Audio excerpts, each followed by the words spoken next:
O grande conflito. Capítulo 2. O valor dos mártires.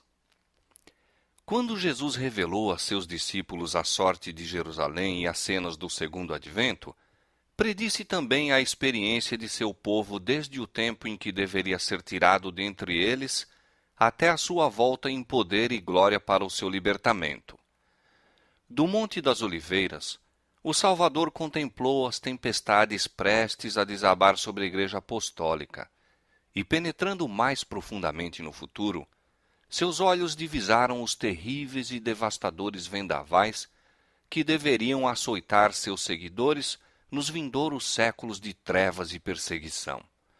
Em poucas e breves declarações de tremendo significado, predisse o que os governadores deste mundo haveriam de impor à Igreja de Deus. Os seguidores de Cristo deveriam trilhar a mesma senda de humilhação, ignomínia e sofrimento que seu mestre palmilhara. A inimizade que rompera contra o Redentor do mundo manifestar-se-ia contra todos os que crescem em seu nome. A história da Igreja primitiva testificou do cumprimento das palavras do Salvador. Os poderes da terra e do inferno arregimentaram-se contra Cristo na pessoa de seus seguidores. O paganismo previa que, se o Evangelho triunfasse, seus templos e altares desapareceriam. Portanto, convocou suas forças para destruir o cristianismo. Acenderam-se as fogueiras da perseguição. Os cristãos eram despojados de suas posses e expulsos de suas casas. Suportaram grande combate de aflições, experimentaram escárnios e açoites e até cadeias e prisões. Grande número deles selaram seu testemunho com o próprio sangue. Nobres e escravos, ricos e pobres, doutos e ignorantes, foram de igual modo mortos sem misericórdia. Estas perseguições, iniciadas sob o governo de Nero, aproximadamente ao tempo do martírio de Paulo, continuaram com maior ou menor fúria durante séculos. Os cristãos eram falsamente acusados dos mais hediondos crimes e tidos como a causa das grandes calamidades, fomes, pestes e terremotos. Tornando-se eles objeto do ódio e suspeita popular, prontificaram-se denunciantes, por amor ao ganho, a trair os inocentes. Eram condenados como rebeldes ao império, como inimigos da religião e peste da sociedade. Grande número deles eram lançados às feras ou queimados vivos nos anfiteatros. Alguns eram crucificados, outros cobertos com peles de animais bravios e lançados à arena para serem despedaçados pelos cães. De seu sofrimento muitas vezes se fazia a principal diversão nas festas públicas. Vastas multidões reuniam-se para observar o espetáculo e saudavam as aflições de sua agonia com riso e aplauso. Onde quer que procurassem refúgio, os seguidores de Cristo eram caçados como animais. Eram forçados a procurar esconderijo nos lugares desolados e solitários. Desamparados, aflitos e maltratados, dos quais o mundo não era digno, errantes pelos desertos e montes e pelas covas e cavernas da terra. As catacumbas proporcionavam abrigo a milhares. Por sob as colinas, fora da cidade de Roma, longas galerias tinham sido feitas através da terra e da rocha. O escuro e complicado trama das comunicações estendia-se quilômetros além dos muros da cidade. Nestes retiros subterrâneos, os seguidores de Cristo sepultavam seus mortos, e ali também, quando suspeitos e proscritos, encontravam lar. Quando o doador da vida despertar os que pelejaram o bom combate, muitos que foram mártires por amor de Cristo sairão dessas sombrias cavernas. Sob a mais atroz perseguição, estas testemunhas de Jesus conservaram incontaminada a sua fé. Posto que privados de todo conforto, excluídos da luz do sol, tendo o lar no seio da terra, obscuro, mas amigo, não proferiam queixa alguma. Com palavras de fé, paciência e esperança, animavam-se uns aos outros a suportar a privação e a angústia. A perda de toda a bênção terrestre não os poderia forçar a renunciar sua crença em Cristo. Provações e perseguição não eram senão passos que os levavam para mais perto de seu descanso e recompensa. Como aconteceu aos servos de Deus de outrora, muitos foram torturados, não aceitando o seu livramento, para alcançarem uma melhor ressurreição. Estes se recordavam das palavras do Mestre que, quando perseguidos por amor de Cristo, ficassem muito alegres, pois que grande seria seu galardão no céu, porque assim tinham sido perseguidos os profetas antes deles. Regozijavam-se de que fossem considerados dignos de sofrer pela verdade, e cânticos de triunfo acendiam dentre as chamas crepitantes. Pela fé, olhando para cima, viam Cristo e os anjos apoiados sobre as ameias do céu, contemplando-os com o mais profundo interesse, com aprovação considerando a sua firmeza. Uma voz lhes vinha do trono de Deus: "Sê fiel até a morte, e dar-te-ei a coroa da vida." Nulos foram os esforços de Satanás para destruir pela violência a Igreja de Cristo. O grande conflito em que os discípulos de Jesus rendiam a vida não cessava quando estes fiéis porta-estandartes tombavam em seus postos. Com a derrota, venciam. Os obreiros de Deus eram mortos, mas a sua obra ia avante com firmeza. O Evangelho continuava a espalhar-se e o número de seus aderentes a aumentar. Penetrou em regiões que eram inacessíveis, mesmo às águias romanas. Disse um cristão, contendendo com os governadores pagãos que estavam a impulsionar a perseguição: "Podeis matar-nos, torturar-nos, condenar-nos. Vossa injustiça é prova de que somos inocentes. Tampouco vossa crueldade vos aproveitará." Não era senão um convite mais forte para se levarem outros à mesma persuasão. Quanto mais somos ceifados por vós, tanto mais crescemos em número. O sangue dos cristãos é semente. Milhares eram aprisionados e mortos, mas outros surgiam para ocupar as vagas. E os que eram martirizados por sua fé tornavam-se aquisição de Cristo, por ele tidos na conta de vencedores. Haviam pelejado o bom combate e deveriam receber a coroa de glória quando Cristo viesse. Os sofrimentos que suportavam levavam os cristãos mais perto uns dos outros e de seu Redentor. Seu exemplo em vida e seu testemunho ao morrerem era constante atestado à verdade, e onde menos se esperava, os súditos de Satanás estavam deixando o seu serviço e alistando-se sob a bandeira de Cristo. Satanás, portanto, formulou seus planos para guerrear com mais êxito contra o governo de Deus, hasteando sua bandeira na igreja cristã. Se os seguidores de Cristo pudessem ser enganados e levados a desagradar a Deus, falhariam então sua força, poder e firmeza, e eles cairiam como presa fácil. O grande adversário se esforçou então por obter pelo artifício aquilo que não lograra alcançar pela força. Cessou a perseguição e, em seu lugar, foi posta a perigosa sedução da prosperidade temporal e honra mundana. Levavam-se idólatras a receber parte da fé cristã, enquanto rejeitavam outras verdades essenciais. Professavam aceitar a Jesus como o Filho de Deus e crer em sua morte e ressurreição, mas não tinham a convicção do pecado e não sentiam necessidade de arrependimento ou de uma mudança de coração. Com algumas concessões de sua parte, propuseram que os cristãos fizessem outras também, para que todos pudessem unir-se sob a plataforma da crença em Cristo. A igreja naquele tempo encontrava-se em terrível perigo. Prisão, tortura, fogo e espada eram bênçãos em comparação com isto. Alguns dos cristãos permaneceram firmes, declarando que não transigiriam. Outros eram favoráveis a que cedessem ou modificassem alguns característicos de sua fé e se unissem aos que haviam aceito parte do cristianismo, insistindo em que este poderia ser o meio para a completa conversão. Foi um tempo de profunda angústia para os fiéis seguidores de Cristo.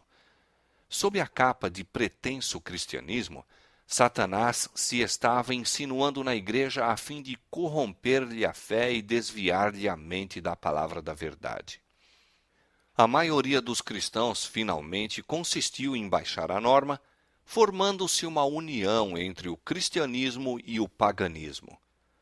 Posto que os adoradores de ídolos professassem estar convertidos e unidos à igreja, apegavam-se ainda à idolatria, mudando apenas os objetos de culto pelas imagens de Jesus e mesmo de Maria e dos santos. O fermento vil da idolatria, assim trazido para a igreja, continuou a obra funesta. Doutrinas errôneas, ritos supersticiosos e cerimônias idolátricas foram incorporados em sua fé e culto. Unindo-se os seguidores de Cristo aos idólatras, a religião cristã se tornou corrupta e a igreja perdeu sua pureza e poder. Alguns houve, entretanto, que não foram transviados por esses enganos. Mantinham-se ainda fiéis ao autor da verdade e adoravam a Deus somente. Sempre tem havido duas classes entre os que professam ser seguidores de Cristo. Enquanto uma dessas classes estuda a vida do Salvador e fervorosamente procura corrigir seus defeitos e conformar-se com o modelo, a outra evita as claras e práticas verdades que lhe expõem os erros. Mesmo em sua melhor condição, a igreja não se compôs unicamente dos verdadeiros, puros e sinceros. Nosso Salvador ensinou que os que voluntariamente condescendem com o pecado não devem ser recebidos na igreja. Todavia ligou a si homens que eram falhos de caráter e concedeu-lhes os benefícios de seus ensinos e exemplos para que tivessem oportunidade de ver seus erros e corrigi-los. Entre os 12 apóstolos havia um traidor. Judas foi aceito não por causa de seus defeitos de caráter, mas apesar deles. Foi ligado aos discípulos para que, pela instrução e exemplo de Cristo, pudesse aprender o que constitui o caráter cristão e assim ser levado a ver seus erros, para arrepender-se e, pelo auxílio da graça divina, purificar a alma na obediência à verdade. Mas Judas não andou na luz que tão misericordiosamente foi permitido brilhasse sobre ele. Pela condescendência com o pecado, atraiu as tentações de Satanás. Seus maus traços de caráter se tornaram predominantes.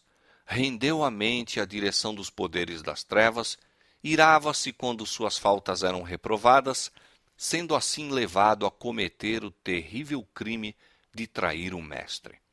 Assim, todos os que acariciam o mal sob profissão de piedade, odeiam os que lhes perturbam a paz condenando seu caminho de pecado. Quando se apresenta a oportunidade favorável, eles, semelhantes a Judas, traem aos que para seu bem procuram reprová-los. Os apóstolos encontraram na igreja os que professavam piedade, ao mesmo tempo em que secretamente acariciavam a iniquidade. Ananias e Safira desempenharam o papel de enganadores, pretendendo fazer sacrifício total a Deus, quando cobiçosamente estavam retendo uma parte para si. O Espírito da Verdade revelou aos apóstolos o caráter real desses impostores, e os juízos de Deus livraram a igreja dessa detestável mancha em sua pureza. Esta assinalada evidência do discernidor Espírito de Cristo na igreja foi um terror para os hipócritas e malfeitores.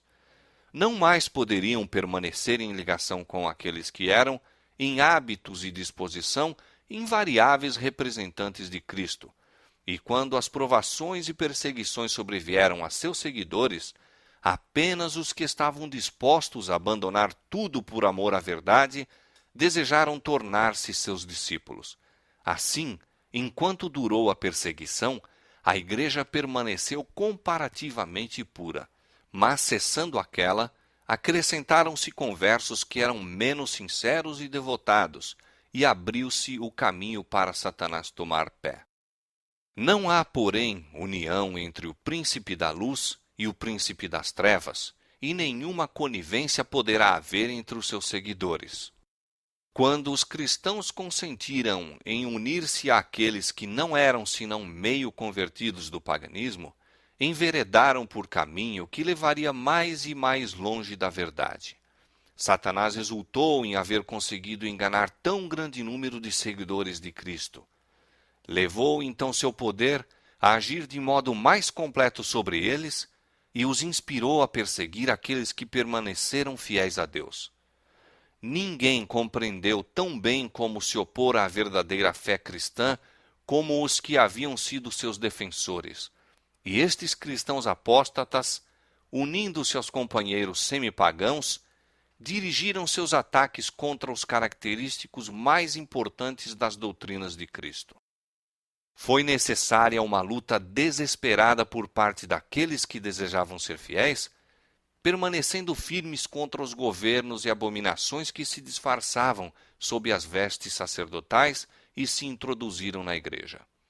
A Escritura Sagrada não era aceita como a norma de fé. A doutrina da liberdade religiosa era chamada heresia, sendo odiados e proscritos seus mantenedores. Depois do longo e tenaz conflito, os poucos fiéis decidiram-se a dissolver toda a união com a igreja apóstata, caso ela ainda recusasse libertar-se da falsidade e idolatria.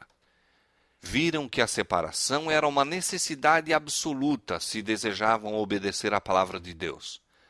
Não ousavam tolerar erros fatais à sua própria alma e dar exemplo que pusesse em perigo a fé de seus filhos e netos. Para assegurar a paz e a unidade, estavam prontos a fazer qualquer concessão coerente com a fidelidade para com Deus, mas acharam que mesmo a paz seria comprada demasiado caro como sacrifício dos princípios. Se a unidade só pudesse conseguir comprometendo a verdade e a justiça, seria preferível que prevalecessem as diferenças e as consequentes lutas. Bom seria à igreja e ao mundo se os princípios que atuavam naquelas almas inabaláveis revivessem no coração do professo povo de Deus. Há alarmante indiferença em relação às doutrinas que são as colunas da fé cristã.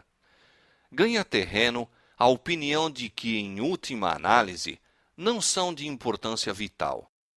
Esta degenerescência está fortalecendo as mãos dos agentes de Satanás, de modo que falsas teorias e enganos fatais, que os fiéis dos séculos passados expunham e combatiam com riscos da própria vida, são hoje considerados com favor por milhares que pretendem ser seguidores de Cristo. Os primitivos cristãos eram, na verdade, um povo peculiar. Sua conduta irrepreensível e fé invariável eram contínua reprovação a perturbar a paz dos pecadores. Se bem que poucos, sem riqueza, posição ou títulos honoríficos, constituíam um terror para os malfeitores onde quer que seu caráter e doutrina fossem conhecidos. Eram, portanto, odiados pelos ímpios, assim como Abel o foi pelo ímpio Caim. Pela mesma razão por que Caim matou Abel, os que procuravam repelir a restrição do Espírito Santo mataram o povo de Deus. Pelo mesmo motivo foi que os judeus rejeitaram e crucificaram o Salvador, porque a pureza e santidade de seu caráter eram repreensão constante ao egoísmo e corrupção deles. Desde os dias de Cristo até hoje, os fiéis discípulos têm suscitado ódio e oposição dos que amam e seguem os caminhos do pecado. Como, pois, pode o Evangelho ser chamado mensagem de paz? Quando Isaías predisse o nascimento do Messias, conferiu-lhe o título de Príncipe da Paz. Quando os anjos anunciaram aos pastores que Cristo nascera, cantaram sobre as planícies de Belém: Glória a Deus nas alturas, paz na terra, boa vontade para com os homens. Há uma aparente contradição entre estas declarações proféticas e as palavras de Cristo. Não vim trazer paz, mas espada. Mas, entendidas corretamente, ambas estão em perfeita harmonia. O Evangelho é uma mensagem de paz. O cristianismo é um sistema religioso que, recebido e obedecido, espalharia paz, harmonia e felicidade por toda a terra. A religião de Cristo ligará em íntima fraternidade todos os que lhe aceitarem os ensinos. Foi missão de Jesus reconciliar os homens com Deus e assim uns com os outros.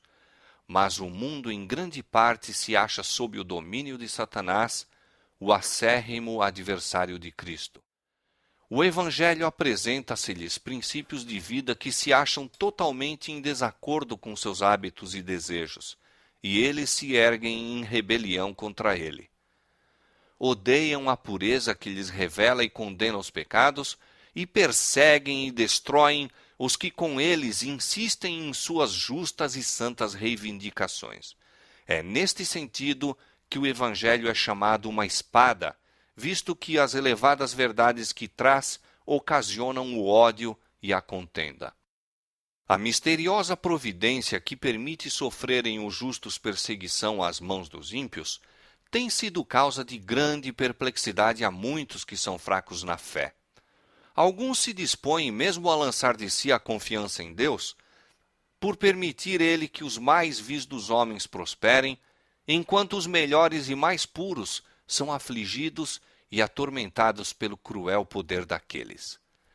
Como, pergunta-se, pode aquele que é justo e misericordioso, e que também é de poder infinito, tolerar tal injustiça e opressão? É esta uma questão com que nada temos que ver. Deus deu suficientes evidências de seu amor e não devemos duvidar de sua bondade por não podermos compreender a operação de sua providência. Disse o Salvador a seus discípulos, prevendo as dúvidas que lhes oprimiriam a alma nos dias de provação e trevas. Lembrai-vos da palavra que vos disse: não é o servo maior do que o seu senhor. Se a mim me perseguiram, também vos perseguirão a vós. Jesus sofreu por nós mais do que qualquer de seus seguidores poderá sofrer pela crueldade de homens ímpios. Os que são chamados a suportar a tortura e o martírio não estão senão seguindo as pegadas do dileto Filho de Deus. O Senhor não retarda a sua promessa. Ele não se esquece de seus filhos, nem os negligencia, mas permite que os ímpios revelem seu verdadeiro caráter, para que ninguém que deseje fazer a sua vontade possa ser iludido com relação a eles. Outros sim, os justos são postos na fornalha da aflição, para que eles próprios possam ser purificados, para que seu exemplo possa convencer a outros da realidade da fé e piedade, e também para que sua coerente conduta possa condenar os ímpios e incrédulos. Deus permite que os ímpios prosperem e revelem inimizade para com ele, a fim de que, quando encherem a medida de sua iniquidade, todos possam, em sua completa destruição, ver a justiça e misericórdia divinas. Apressa-se o dia de sua vingança, no qual todos os que transgrediram a lei divina e oprimiram o povo de Deus receberão a justa recompensa de suas ações, em que todo ato de crueldade e injustiça para com os fiéis será punido como se fosse feito ao próprio Cristo.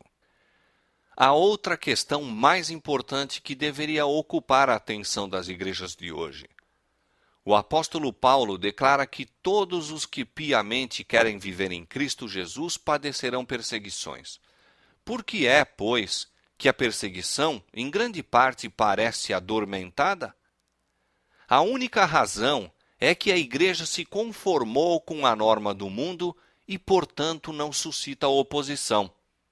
A religião que em nosso tempo prevalece não é a do caráter puro e santo que assinalou a fé cristã nos dias de Cristo e seus apóstolos. É unicamente por causa do espírito de transigência com o pecado, por serem as grandes verdades da palavra de Deus tão indiferentemente consideradas, por haver tão pouca piedade vital na igreja, que o cristianismo é aparentemente tão popular no mundo.